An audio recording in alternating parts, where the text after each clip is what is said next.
What's going on, ladies and gentlemen, and welcome to another video. I thought I'd try something different today, and I'm gonna be honest with you, I'm reading a script right now, but here I go, so bear with me please. I thought I'd try something different today and bring a breath of fresh air to the channel in the midst of all the commotion and negativity created by the novel coronavirus, which is permeating at a rapid rate and must be contained.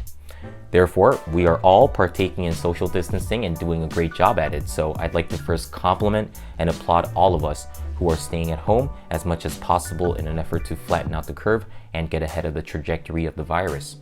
Anyway, as we all probably already know, New York has been hit incredibly hard and is going through some unimaginable hardships. Being in Connecticut, which is a state that's only a little over an hour away from New York, my loved ones, friends, and I are all incredibly worried about the days to come and are all praying for a miracle to put an end to the madness and pacify the pandemic.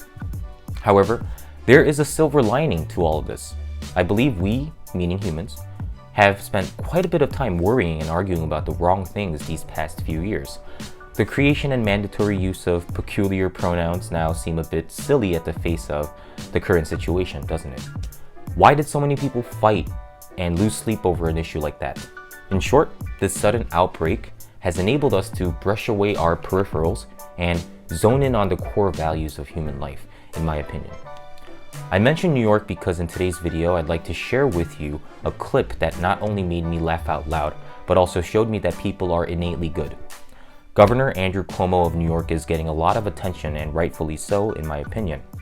He stepped up in many ways and has been the anchor that's holding the gate to the world, New York State, in one place and one piece. The video I'd like to share today is an amazing and hilarious interview held between Chris Cuomo, a pragmatic, analytic, and talented TV journalist for CNN, and Andrew Cuomo. So let's jump right into it. All right, let's bring the governor back. We think we fixed the audio problem. Do you hear me, Governor? I hear you, but you should pay your phone bill. I think the problem is on the state's infrastructure side. We'll deal with that later, one problem at a time, if you will. Drug therapies. The president seems to have faith in them. They're all over the internet, that anti-malarial drugs, that people are getting better, even in this country, in Florida. You put any stock in any of that at this point?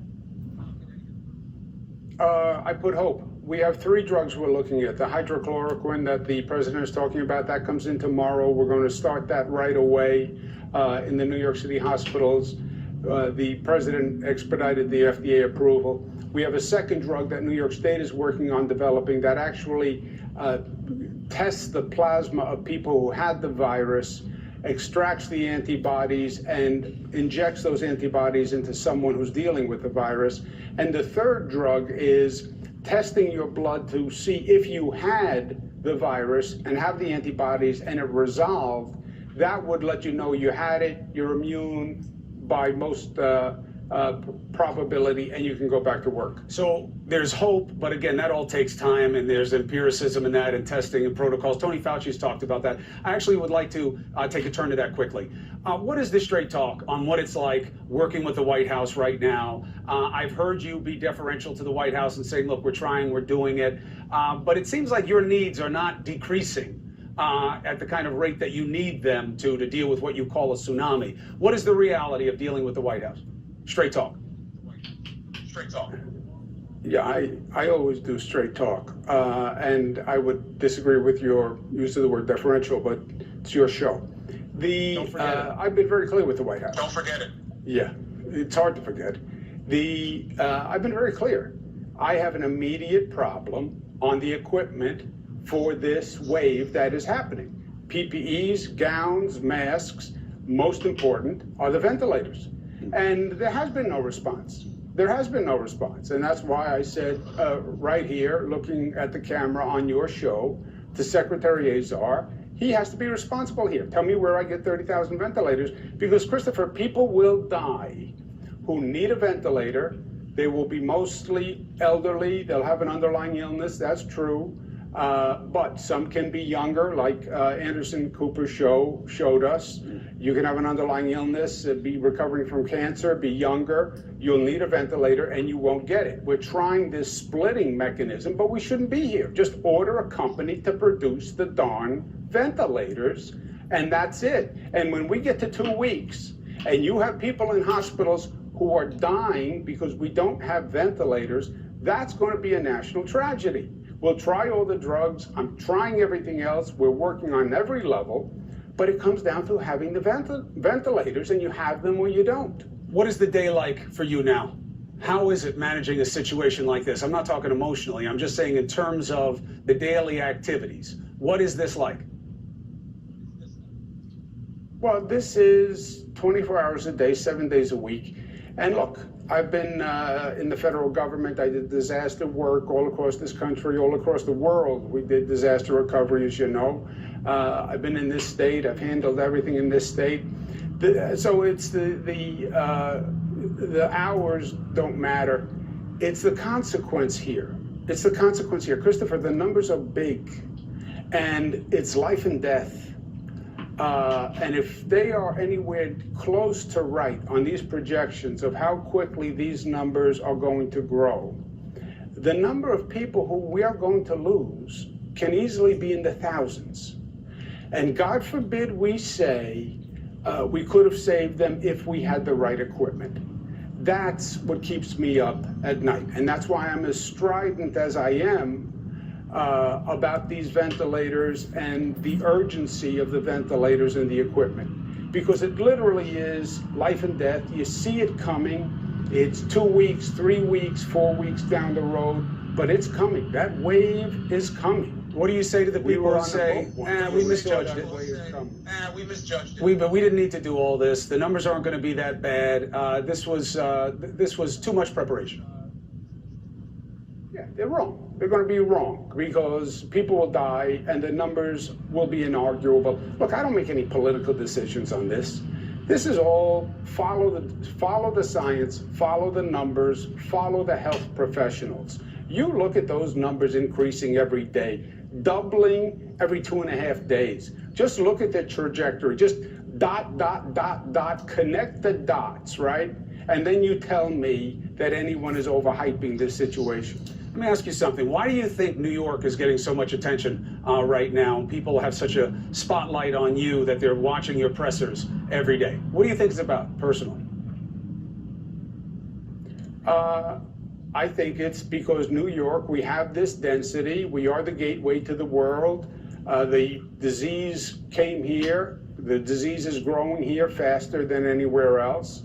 So just on the numbers, New York is the epicenter.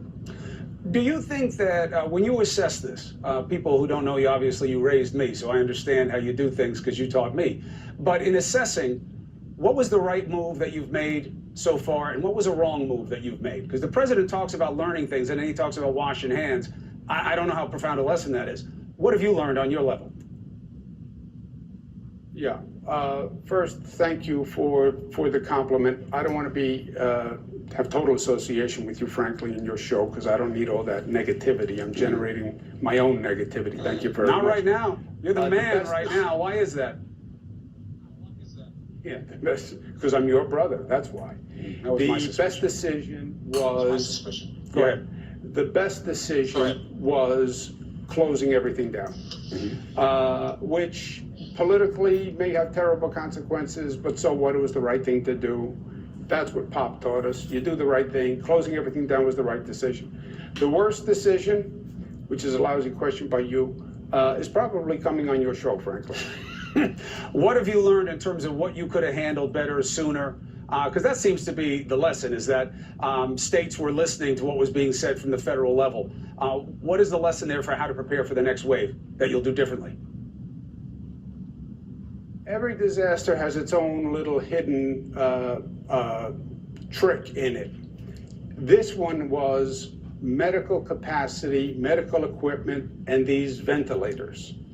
I did not see, no one saw these ventilators coming and the urgency of ventilators and how many ventilators we have in this country and how many we can make. So that, I don't think anyone saw. I was watching China, and it was inevitable that what was happening in China was going to happen here. There was no theory that their immune systems were different than ours.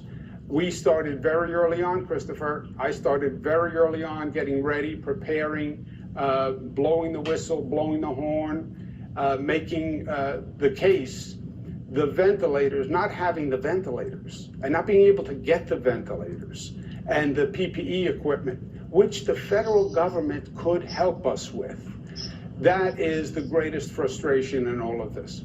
Well, you got to get it right, because there's going to be another wave, right? That this will, if you look at the models, it goes down, but it comes back. Not to use 1918 as a go-to, but obviously that was the huge miss in that situation. So how do you get to where you need to be, where people don't live through this a second time the same way? Yeah, I'm old, but I wasn't here in 1918. But you're right. The medical capacity, you know, we have a healthcare system that is basically a private healthcare system, right? So they have private economics. They have capacity that they can sell. They don't build beds as backup beds. They don't build additional ICU beds for a public health emergency. These are expensive beds. It's expensive real estate. So they don't have a backup public health equipment stockpile that's worth anything, or a backup medical capacity.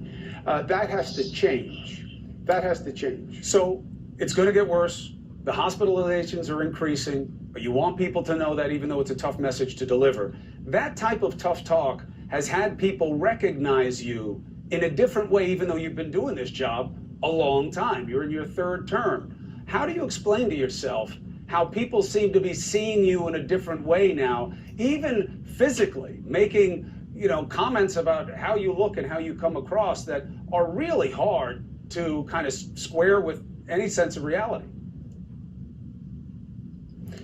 Because it's not reality. You know, I'm doing the same job I've done always, that I did in Washington, that I've been doing here in the state of New York. You know what it reminds me of? It reminds me of Pop. Pop used to talk about how he gave the same speech, and then one day he gave the Democratic National Convention speech, and then he became great. And after that speech, everybody said, wow, your speeches are so great. And Dad's point was, it was the same speech I was always giving.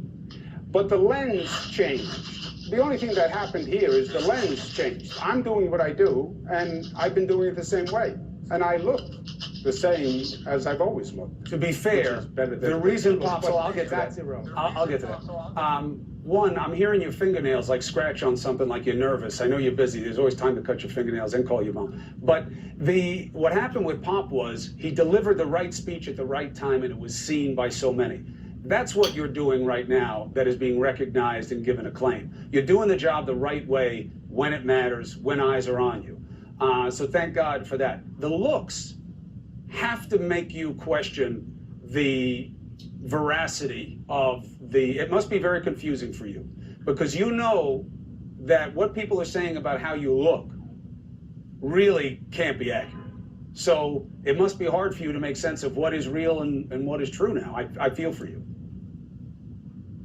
La gelosia. No. Tu sais la gelosia. Always straight, right across the plate.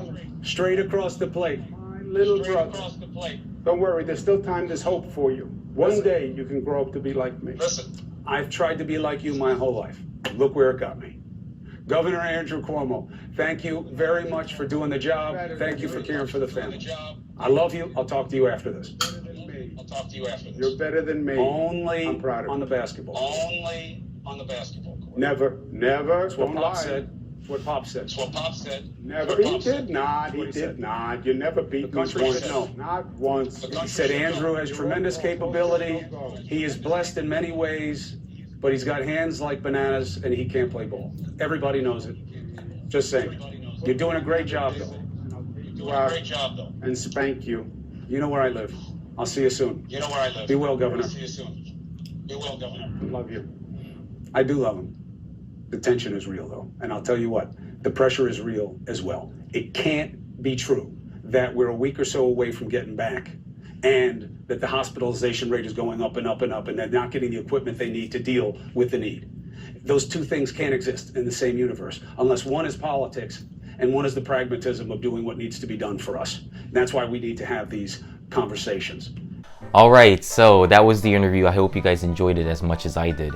The interview was a little over 10 minutes long, but it honestly feels like only 3 minutes have passed because I thought the information was so valuable, so useful, so helpful, and that the exchange, the playful banter that took place between the two brothers was so funny that it made time fly.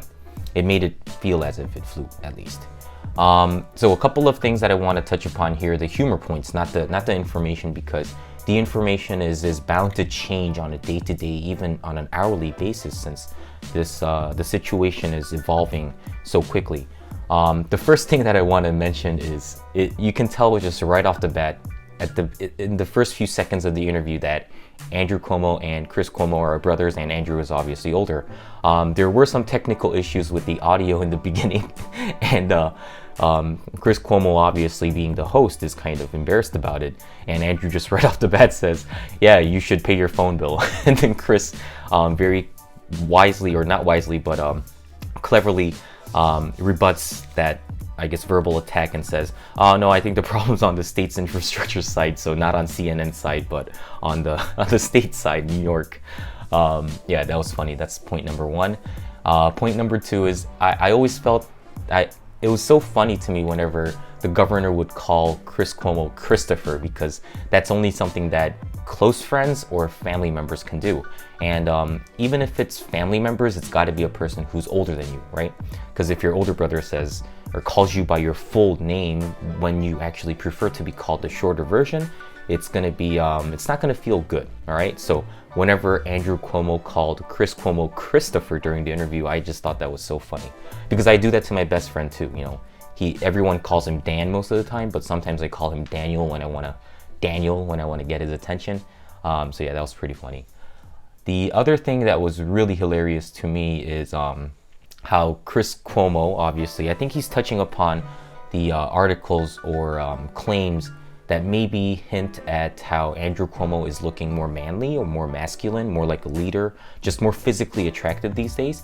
So Chris is saying that the veracity, the accuracy of those claims are just so over his head, because Chris Cuomo, being Andrew Cuomo's younger brother, has never thought for a split second in his life that Andrew Cuomo was physically attractive. And Andrew, the governor, obviously, he humbly accepts those compliments, and says that, and at the end when he says that he senses jealousy from Chris, that was just hilarious. This is my third time watching the interview, but it's so funny. It's as funny as it was before, or even funnier, because I'm realizing I'm picking up more things. The other funny thing was at the end. This is very typical of American people. We compliment and praise each other. Of course we do, because we give where credit is due, but we don't prefer to do it in such a transparent way, especially between guys. So when guys compliment each other, there's a bit of sarcasm mixed in it for sure, and it might seem negative on the surface because it's a form of understatement rather than exaggeration. Okay, so on the surface, on the outset, it might seem negative, but deep down inside, if you truly understand what was said, you'll realize that it was a heartfelt compliment. Okay, so when the governor of New York, Andrew, says he senses jealousy, Chris responds right away by saying, "No, right across the plate, straight across the plate," as in he's not sugarcoating anything. He's just he's not beating around the bush. He's getting to the meat. And I'm guessing right across the plate and straight across the plate are things that they've both heard in their upbringing from their father, so it's kind of like an inside joke for them, but it's easy to understand. It means straight to the point. Okay, and then after that, Andrew says, no, don't worry, there's hope for you. One day you can grow up to be just like me. And then Chris says, "I've tried to be like you my whole life. Look where it got me." So if you just take that part of the interview out, it definitely sounds like something that's a negative statement, something that's a criticism rather than a compliment. But if you think about it, Chris Cuomo is now on CNN. He's the host of Cuomo Primetime, I believe. So where is he now? He's in a great place, right? He's in a place that not many people are in. He's very accomplished, he's very successful, so that was actually a heartfelt compliment from deep down inside. And then right after that, because he doesn't want his older brother, the governor, to misunderstand, he says, "Thank you for doing a great job and caring for the family. I love you." I mean, whenever I hear those three words being said between two grown men, especially on national TV, that just makes me kind of break down inside. I'm a softie, I think. Anyways, after that, Andrew Cuomo, he doesn't want the conversation to become too sweet, so he says, "You're better than me, I'm proud of you like a man." And then Chris Cuomo brings it right back, gets rid of all of those tear-jerker moments and says, "Only on the basketball court." And that exchange at the end about basketball skills just had me rolling on the floor as well.